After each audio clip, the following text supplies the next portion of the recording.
Sedikit itu sederhana. Setiap Anda baca Quran, yakini, amalkan. Sedikit tuh. Misal, saya mau baca dulu nih. Saya pengen jadi orang ikhlas, baca Al-Ikhlas. Misal. Qul huwallahu ahad, Allahus samad, lam yalid wa lam yakul lahu.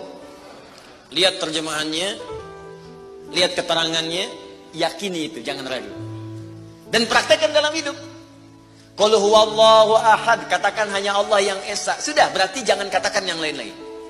Komit dengan tauhid itu. Komit dengan keislaman kita. Jaga betul dengan baik.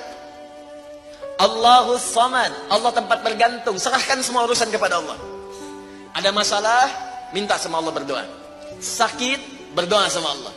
Punya persoalan, gantungkan diri kepada Allah. Ikhtiar.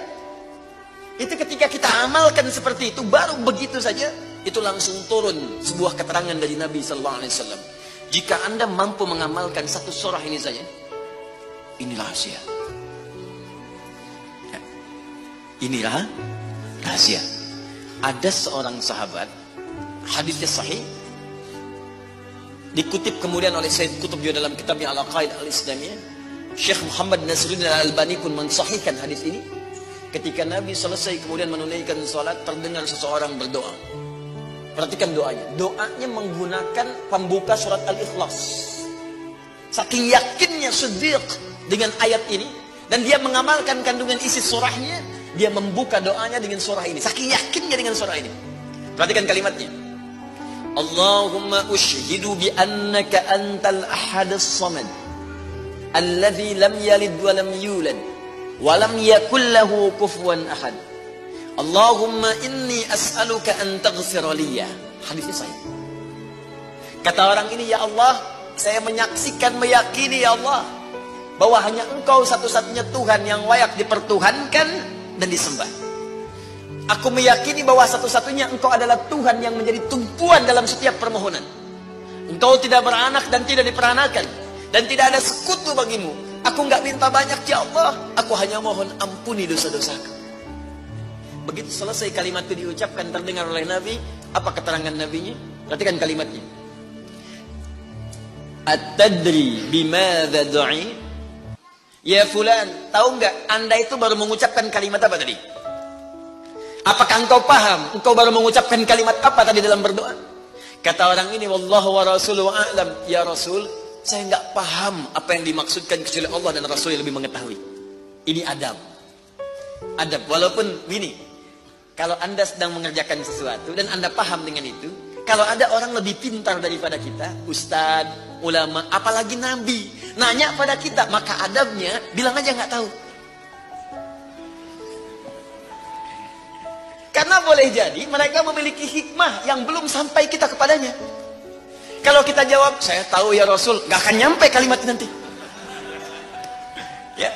Jadi kalau Anda sedang mengerjakan sesuatu, zikir misalnya, la ilaha illa anta subhanaka inni kuntu minadh dhalimin.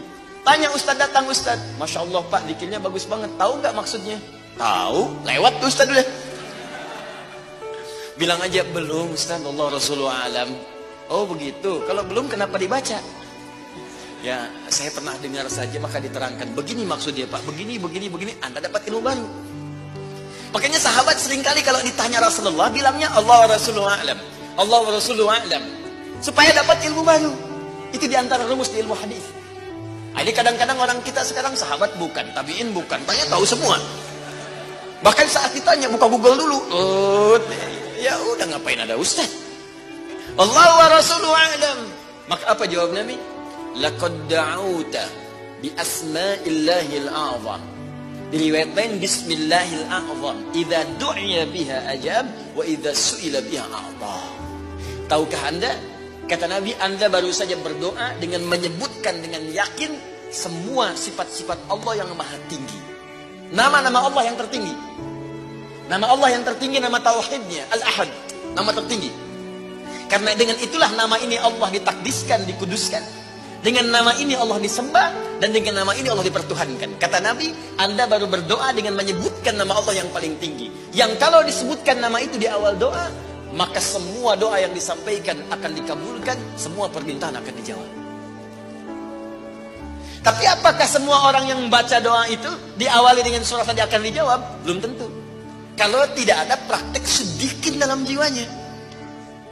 Orang dulu minta dijawab, orang sekarang sama kalimatnya. Usyhadu bi annaka antallahul ahad, as-samad, alladzi lam yalid wa lam yulad wa lam yakul lahu kufuwan ahad. Ya Allah, lancarkan rezeki saya. Tetap aja lambat dari atas. Kenapa? Karena inti ayat itu tidak dipraktekkan dulu. Diyakinkan dalam jiwa kita, benarkan ayat itu, amalkan, pakai dalam doa.